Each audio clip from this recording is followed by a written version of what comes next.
back on. Hey everybody, thanks a lot for coming on. Yeah, I'm Randy, this is David. Also on stage we have other members of the core team. On the far side, that's Adrian and Jason. Amanda is off on the East Coast. She's an artist who works with us full time. There's also Bobby, who does audio, and I want somebody to ask her in Q&A why Bobby's not here tonight. And there's a bunch of other people who don't quite work full time, but also work on the project. Maybe some people in the audience, I don't know. And today we're going to be talking about Spider, Rite with the Shrouded Moon, which we're looking at up here on the screen. And we still have some months to go on this project, so it's a little bit early. And one of the advantages of being an indie studio is we get to show off our games before a mainstream studio might show them off. So you're definitely going to see some nice polished stuff, but also some rough edges, some stuff that's hopefully obviously placeholder. If you're a member of the press and you want to report on any of this stuff, get in touch with us. Maybe use PR@tigerstylegames.com, and we'll send you some great screenshots so you don't have to pull them off the internet video or whatever. Right. So if you're not familiar with Spider, the basic idea is that you play as a spider who's moving around this human-occupied environment, and you get to do stuff like crawl on the walls and climb on ceilings, and you draw webs of your own design in the space, which you use to then catch insects that you eat for more silk so you can continue exploring. And yeah, the original Spider came out in 2009, Spider the Secret of Bryce Manor, for originally it was iPhone only, and we're bringing it to a bunch of different platforms this year. And we're basically here to show you the new game and talk about some of the stuff that we're doing to extend the franchise, and we're going to look behind the curtain and kind of discuss the things that we're experimenting with and what works and what doesn't, and show you what's going on. So back in 2009 when we released Spider, it seemed pretty sophisticated for an iOS game. That's because its competition was games like Doodle Jump. Actually, I don't think Doodle Jump had come out yet. That was an innovation. Doodle Jump's great, man. Yeah, no, it's a great game, but people hadn't been putting tons of time into games.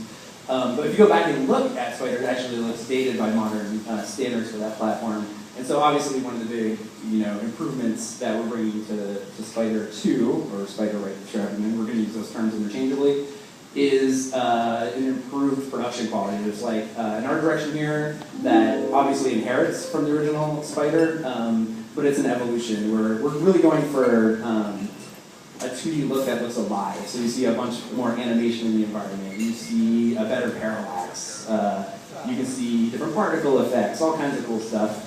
We're using the Unity engine, and so that brought us a bunch of awesome tools, and we have a bunch of artists who are working to make these beautiful environments. And another major innovation for Spider 2 that we want to talk about is this idea that we want to kind of blend, this is going to be a running theme, blend between reality and the game. So the software right now is casting a magic spell where it looks out the window and determines where you are in the real world. And what we were just watching, that's assuming it can get to the internet. It did it! Hooray! What we were just watching is that carriage house on a rainy day. But if you look outside the window right now, it's actually a clear night. So the software just checked, and it knows that here in Austin, Texas, it's a clear night. And now we're going to go back into the same level and see it under different conditions. And so, obviously, it looks different. And you also see right away that some of the insect population is different. Before we saw some of the flies from Spider 1. Now we have some new insects. These are fireflies that are appropriate to the night environments. And so the idea is that it doesn't just look different, it also plays different. And we're supporting 4 different conditions. There's day or night, rainy or clear. So all combinations of those. Yeah, the game, depending on what device you're using, if you're on a mobile device, it'll use your GPS and figure out where you are in the world, and then we do a weather lookup to figure out what's going on in your local environment. So we use the same technology. I don't know if any of you have heard of an app called Dark Sky, but we're using that same tech to do a lookup and figure out whether or not it's precipitating in your space.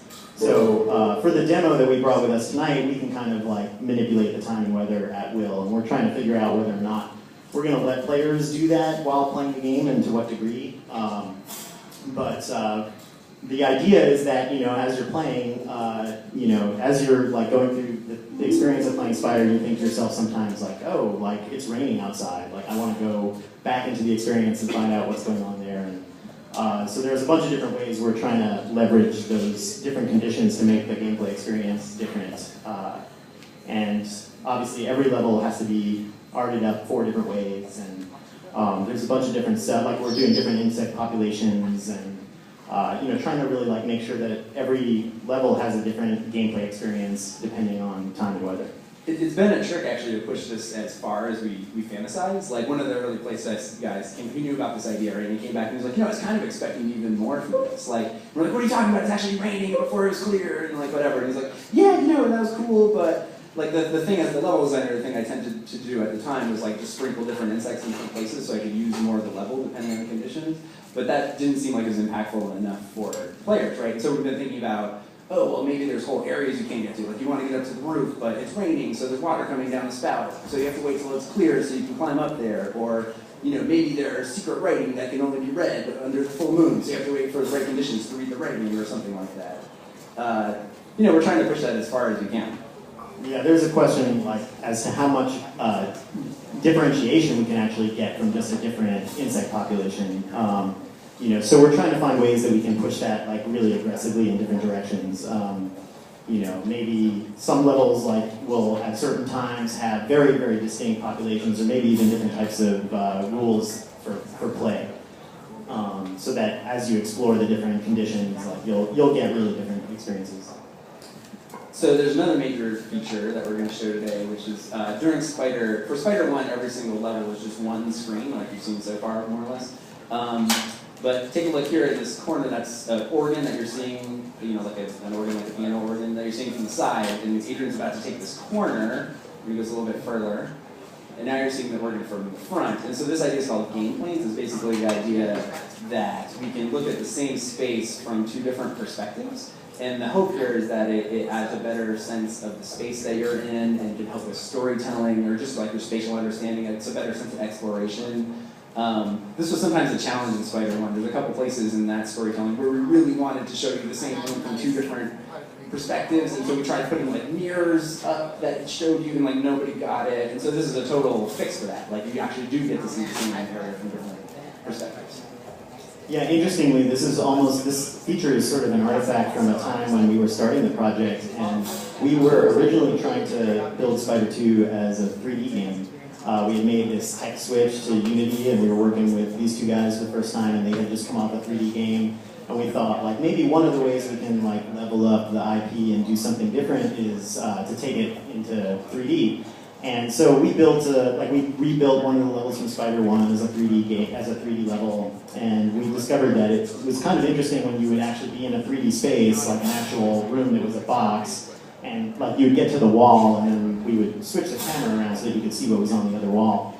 And I think, at some point we realized that the 3D experiment was like not a total failure, but it was a bit of a stretch for us. It was insane. It was insane. So, if you look at like this art, part of the charm, I think, of Spider is that every environment is like totally hand-painted and very custom, and to build all this stuff as 3D objects would be like a lifetime project or something. Or I would be forced to tell an entire story that just involved the same chair seen from different Right. More likely that. So at some point we're like, this is nuts. Like we have way too much custom content. That's part of what makes Spider. So we bailed on the 3D thing, going back to 2D. But like one of the game planes, this idea of seeing the same space from two different angles is actually a lot more clear when you make that camera transition. Because all we did, right, is we had this 3D space. We just grabbed the camera and like switched it over here. So you saw all the interstitial like rotation of the camera. It was really obvious that you're looking at the same space from a different angle. And that's not as obvious here. So Adrian's about to go up to the top right where we have another one of these transitions that's not nearly as obvious. So here you're in this different spot, and it was only like last night that I'm the one who built this level. I not argued it, but I built the spatial ideas. And I had to explain to the team, like, oh, no, so that's supposed to be like, you just took a right from one shelf to the other. It's like these two shelves are at 90 degrees, and everyone's like, we had absolutely no idea what that was true. That last one with the organ, if anybody even really got that one, is because that organ makes a great landmark. You can kind of get the idea about how the space is rotated. But our playtesters have had a hard time with this. And so we're still kind of working out how to make this clear and how to use these kind of planes. Yeah, to some degree it just looks like a different room, which is fine, like you're going from room to room, and the levels in this game are a little bigger than in the original game where it was just a single space at a time. But, we're trying to do some stuff with perspective, and we're going to keep working on that. But one of the other things that we're doing with perspective, Adrian's going to show you just in a second here, We're also experimenting with these top-down planes. So, you know, in the original Spider, like the entire game was about web spinning, and you know, in this game, we decided to just run an experiment and see what would happen if we like pointed the camera down at the ground and gave you, you know, a look at the space from this different perspective. Yeah, I mean, at the moment, the gameplay here is actually super trivial, and it's something that we need to work out. There are basically two types of ants, one of which wanders randomly and you chase into corners, and then the other like will attack you and steal your silk. And so we're trying to, you know, in playtests we've noticed that people are actually responding to this really positively, and people like the perspective shift. And one of the important things for us is just to break up some of the monotony of doing the same thing over and over again. Like we want to make it so that the experience feels diverse and varied, and you get a kind of different vibe from different parts of the game. So we got some work to do there to try and like figure out what the actual play experience is going to be that's going to bring everything home. Jesus, Adrian's about to bite it. He's about to die. Yeah. They're good tests, yeah. Doesn't this crash? Yeah, you might want to continue. When you leave when you're about to die. There are 0 crash bugs in this game. Yeah, there's definitely no bugs at all, other than the bugs that you eat. Yeah, our insect database is full. Developer joke. Okay, anyway, yeah, so those were a cool experiment that has turned out to be like, you know, better than we imagined. This cool new perspective. We're thinking about using it not just for floors, but maybe for like walls too, or ceilings, like running around the ceiling with lamps and stuff. So we're pretty excited about those, but we definitely want to figure out how to make them a richer experience. And one of the things you probably already noticed if you're a Spider 1 player is that whereas Spider 1 only had 7 different insect types across the whole game, you've already seen way more than that in Spider 2. And there's many more planned. There's like dozens planned. Right, so Adrian's playing with some inchworms there. Like you can see them dangling, you can cut their thread and they'll fall and they'll crawl along the surface. One of the major like differences in the insect population is that we have insects that crawl on surfaces, and in Spider 1 everything is a flying insect. So, you know, inchworms are one example. You saw ants in the kitchen level that we were showing before. There's also these crickets that you can see. There's a little cricket, and he jumps when you touch him. So, you know, there's like a variety of different challenges as far as like trying to corral the different insect types into your webs. You know, I mean, it seems like a kind of natural place to extend the gameplay. Like the first game only had 7 insects, and we figured this is an opportunity to kind of just go a little broader and find like a really, you know, wide range of types to experiment with to kind of keep the game fresh and moving forward. Sometimes, you know, so these are the hornets, which are maybe our Spider 1 players like one of the favorite insect types. And so, you know, we're also looking at trying to like extend variety out from individual types. So we'll have multiple types of hornets within the game experience, and there's sort of an insect collection metagame thing that you do as you explore the game.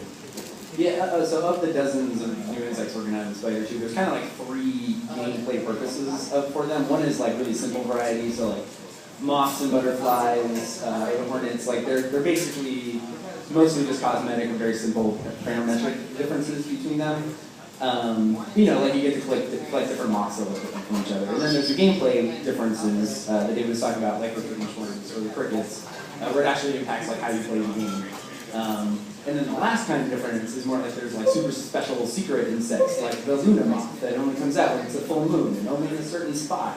So once you like read the clues in the game and figure out where the special insect can be found, then you can go there and discover it and then figure out how you have to defeat it and to capture it and stuff.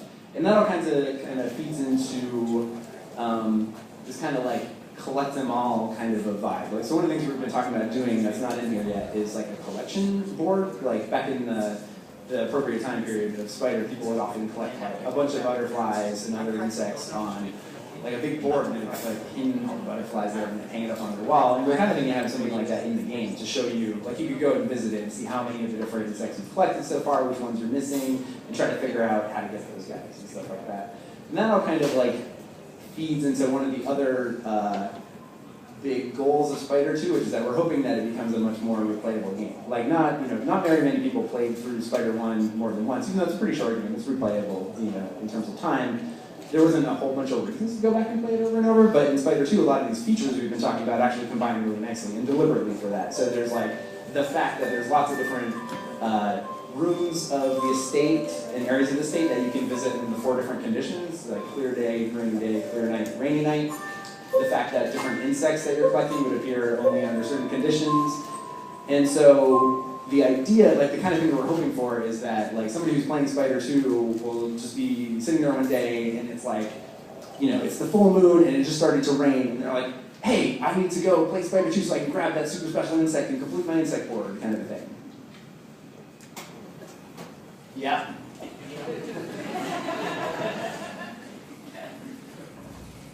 I mean, one of the big challenges in trying to figure out like how to make a game that's replayable is the fact that we're no longer just making a game for a single platform. When we started Spider 1, we were literally only targeting a single piece of hardware, which was the first iPhone. It was a 480 by 320 screen, and you know, the entire game was built with this touch mechanic in mind. And so a lot of what we're, you know, from the very beginning here, we decided we were going to try to make a game that was accessible across a broad range of platforms. So we're trying to be on PC, Mac, and Linux. You know, we might want to be on some consoles.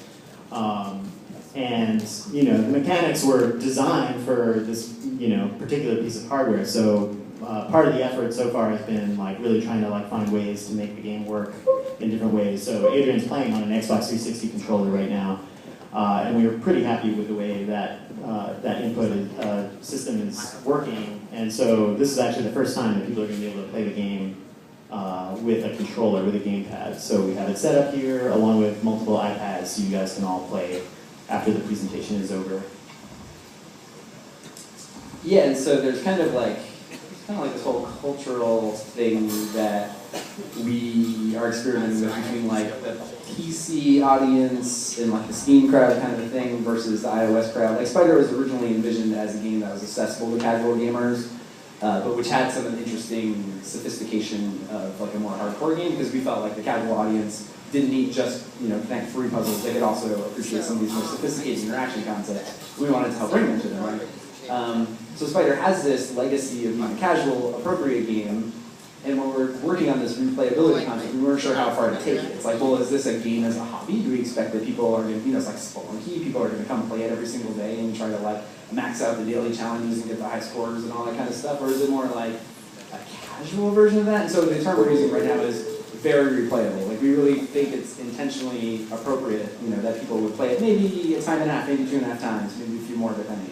Because for one thing, you have to play it literally through top to bottom 4 times to see everything in the game because there's 4 conditions. So hopefully people will do at least some of that and try to find some of the cool hidden things and insects and the deepest secrets and stuff like that. Yeah, one thing we've noticed from our experience with Waking Mars is that the different platforms, the people who play games on the different platforms have very different expectations about what they want. So, you know, if you were a Spider 1 player and you got really into the game, you might have played it extensively for high scores. So we like have this complex scoring system that we don't really tell you a lot about, and gives you incentive to kind of play certain ways. Like we're trying to incentivize the player to be really like meticulous in their planning and like build complicated webs and perform like kind of daring maneuvers. And if you can figure that all out, you can, you know, max out your score and play for, you know, for spots on leaderboards. And so, you know, we'll probably do more. We're going to do more of that stuff moving forward, but you know, there's a question of how much that's going to connect with more of the PC market. Yeah, it's like, is there a way to layer it where people who just want the casual experience can have that, but who want a deeper experience, like a deeper experience? Those are things we're still kind of struggling with and trying to figure out how to do that. So we just ran through our whole presentation in about 60 minutes. Wow. Yeah, it's like 9 minutes shorter than I think it was this afternoon. probably all that crack we smoked just before. Yeah. Thank you. My habit, I can't break it. Yeah, we're gonna, I mean, if anybody has questions, we're happy to field questions. We were hoping to have a Q&A session. So. Good, well we got some hands. We'll take that one in there, yeah.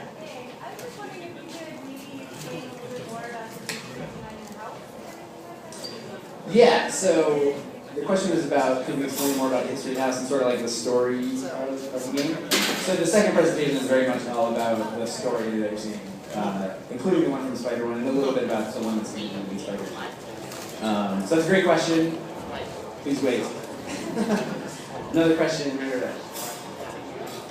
Do we have a dangle mechanic? No, there's no explicit dangle. Well, I mean, you can hang off the side of webs, but it's not like you dangle from the top of the screen explicitly. I mean, you can hang from a web like that, yeah. Do it again. The web and not a thread. You can't hang from a single thread. The very original design document for the very first spider was totally different than the game we wound up with, and it kind of talked about like the way you build webs is you dangle from threads until it connects one surface to another, and you keep doing that so you build the whole spider web. And you know, we've talked at various times about trying to get more meaning out of threads. Threads basically in this game are just like your in-progress web. You know, we call this an action drawing game, and each thread is the line you've just drawn, and then when you finally finish the shape, that auto-completes to be a web, right? And that's the only real meaning threads have. We thought about, like, hey, is there something more to do with threads? Can you crawl along the threads and jump out from there? We haven't done any of that yet, for a variety of reasons. More questions? Question? You know me, and I think exactly what to do. Why is Bobby not in tonight? Oh, why is Bobby not here tonight? So, it turns out that Bobby has had a baby. Yay! Or I guess his wife had a baby. We're game developers, so we're not super clear on how that works. But there was a baby that's new in Bobby's family. It's their first one, and shit you not, its name is Ed Wolf. So, congratulations, welcome to the world, Ed Wolf. I'm not sure Bobby would agree with that pronunciation, but you know, I'm going over it. I like to call it Ed Wolf. I chose the name. Well, I chose the name. Anybody else? More questions? So I saw a minute ago that you built a strong web somehow. Yeah. Are there different insects that require stronger webs, or different spiders that produce better webs? Are you a game designer? No. Okay. Well, that's a very astute question. Yeah, I mean, so that's one of the new gameplay extensions we're playing with. So right now, a strong web is just defined as a web of a certain area, and there are insect types that respect it or care about it. So there are insects that can only be caught in strong webs, and there are insects that may destroy webs that are not strong. So yeah, we're trying to find ways that we can kind of extend the core gameplay without actually adding any new functionality. Like the basic core mechanics are exactly the same as Spider 1. Outside of the top-down stuff, and so, but we're trying to find ways to make it like a little bit more challenging or engaging. Are you experimenting with different types of spiders? Yeah, well, not yet, but that is in the plans. Like we're looking at doing a little bit of insect variety, a little bit of variety for the spiders, and potentially stuff that you either unlock or discover in some other way. And you know, we'll probably play with their properties a little bit to try and figure out if it's fun to actually make the spider behavior a little bit different from type to type. So these guys in the center of the screen now are between the two gargoyles. These are what we're currently using as the strong flies, who like they can break us a weak web. Bam, broken. And so you have to build a strong web to get them. So you'll already see some of the weird challenges, which is like after a strong web goes away, it leaves behind a shape that's actually enclosed shape, so it's not clear to the player. Why there's not a web there? Like you know, it was kind of a cool idea, but now we're confronting some of the challenges about it. And now the software's confusing. They'll put like 900 webs in the same place. Right. But one of the cool things about strong webs is, you know, there's this thing that I don't love about Spider, which is that it's really easy to go through the whole game and just draw triangles everywhere, because triangles are the smallest shapes completely through straight lines, and then they fill in the web, and that counts through gameplay. And I always want to, you know, incentivize people to build bigger webs, and we did some of that with achievements and scoring, but it was never really strong. And so kind of the hope for the strong webs is it encourages you to build those bigger, harder webs. You know, it gives you, like, you have to do that in order to capture these special types of insects. And then that feeds back into insect collection and replayability, because if you find the big, super cool insect, then, you know, I as a designer probably put them in a place where it's really hard to catch them unless you build webs that are really big in this weird spot or whatever. So kind of lets us, like, blend all those parts of the gameplay together a little better. Thank you for asking that question. That one was planned. We didn't plan to, but it was. That's why it only took 16 minutes. Yeah, we're blending the lines between reality and presentation. Other questions? These are great. Thank you. Keep them coming.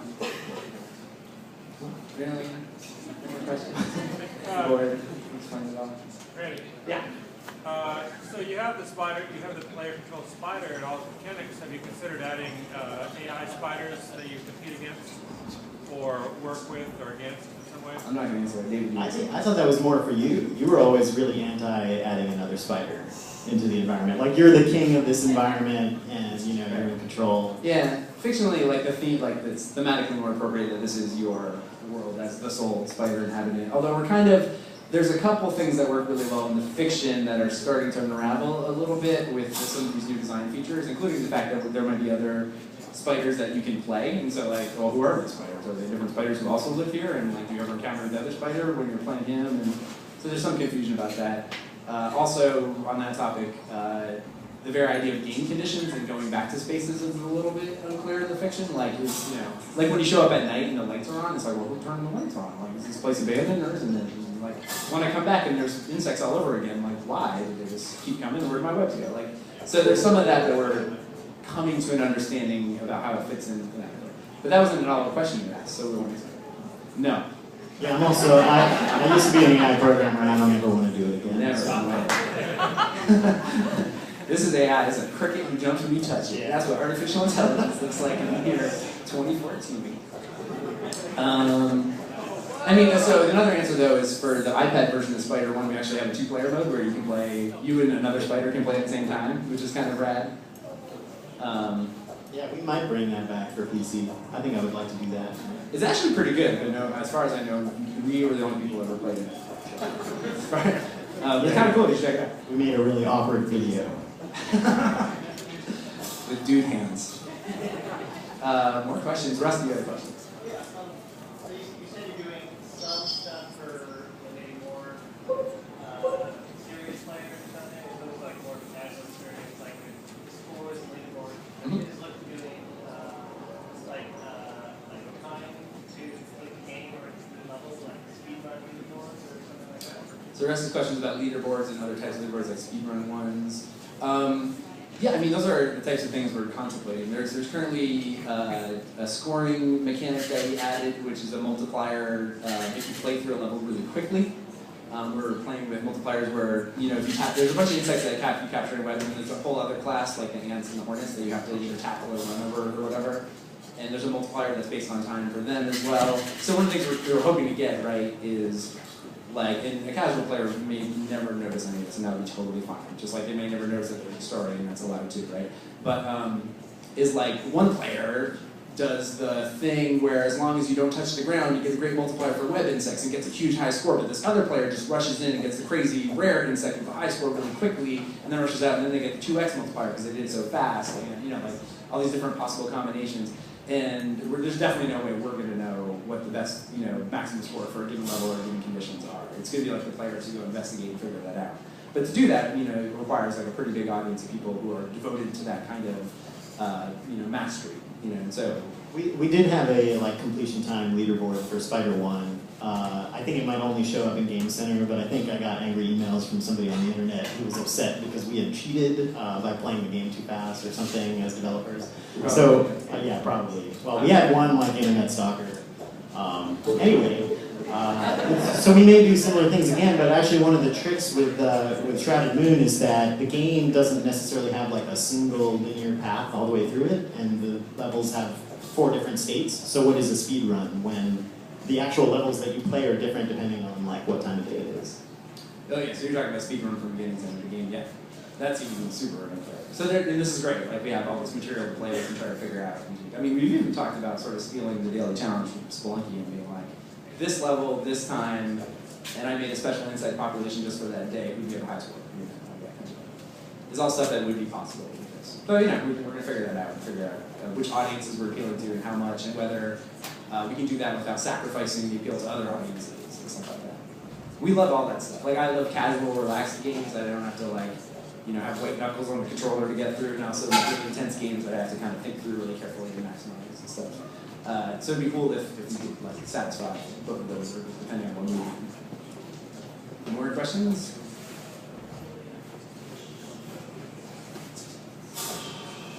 Going once. Going twice. Okay, so Okay. Oh, we have. So, Matt?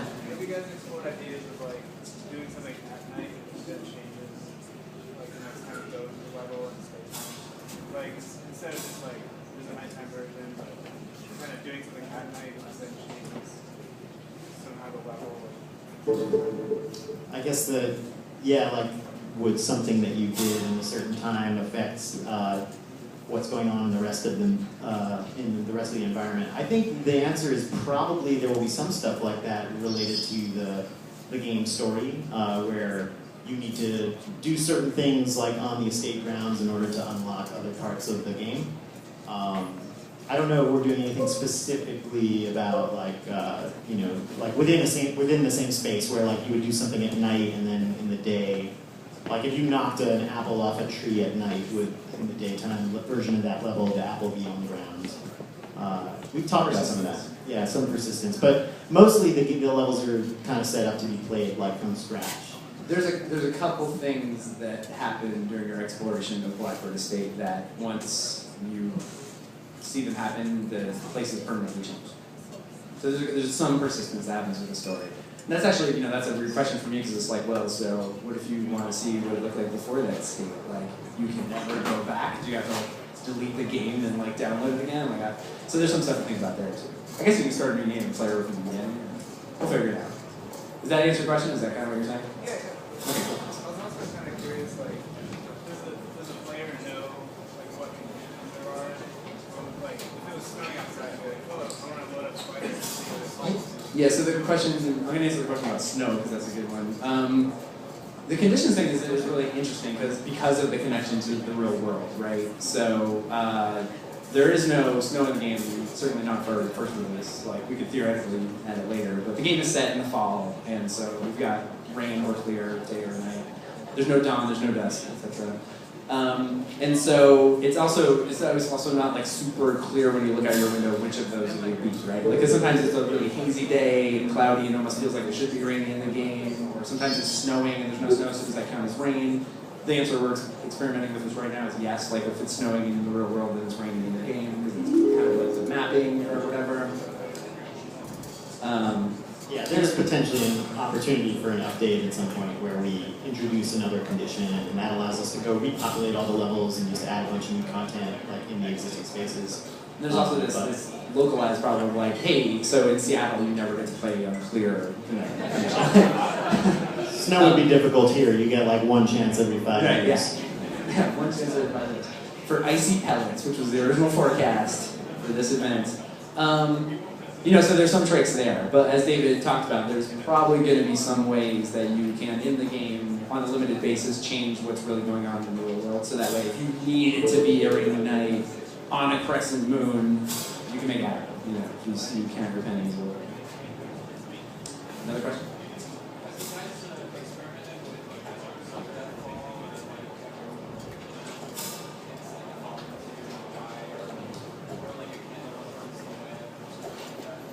Yeah, that's like the first game. You basically, the only way you would die is if you ran out of silk, and there was really nothing hostile in the environment, which was intentional. Like we wanted to make a game that didn't have this sense of constant pressure or fear of death. It wasn't a game about conflict. So we're introducing some elements here that like with the fire ant and the top-down queue that can steal your silk. And if you run out of silk, you can actually die, and like you'll have to restart a level. But we're not like our approach to making the game challenging isn't to like be punitive or try to find ways to like make it really hard to solve a particular level. Like, we'd rather have you think about like, oh, this particular insect is like hard to get because I don't understand how it works, and if I figure out how it works, then I can acquire it. More about solving this stuff. There's a free version of a mini game based on Spider called Hornet Smash, which you can get for free in the App Store, and that's got angry hornets in it, which I think we later added retroactively to Spider. I don't remember. No, we added the hornet's nest, but yeah, we'll probably have angry hornets in this game. So anyway, but they were a hazard, and they would like take your thread away. So instead of losing health, you would lose your thread, which kind of corresponds to your health needs. We probably have time for one more question before the break, and we can take more questions during the break. So, Is there a way to get more silk? Is there a way to get more silk? Yeah. So the core gameplay is as you eat insects, you get more silk. So you'll watch in the bottom left as Adrian tackles this hornet, which he's doing an amazing job. It's like classic amazing hornet technique. So yeah. So now he's up to 19. So that hornet was worth 2 silk. So it's basically like the core loop is that you build webs with your silk to capture insects to regain your silk. And depending on how well or badly you do that, you either die or get a lot of points. You can show him for showing you. It's taunting you, Andrew. Yeah, we put the taunt script on him. The years of AI programming. Yeah! Alright. And that, ladies and gentlemen, is why Spider is a dramatic game. Okay, so here's the plan. What we want you to do is go get a drink, come up here and play the various Spider games on the platforms, check them out. In about 15 minutes, we're going to come back and give a presentation if you're interested on the Spider story. That was the first question we got, and it's about the mysteries and magic of Spider. And that is the plan. Thank you very much, and come check it out. Thanks, guys.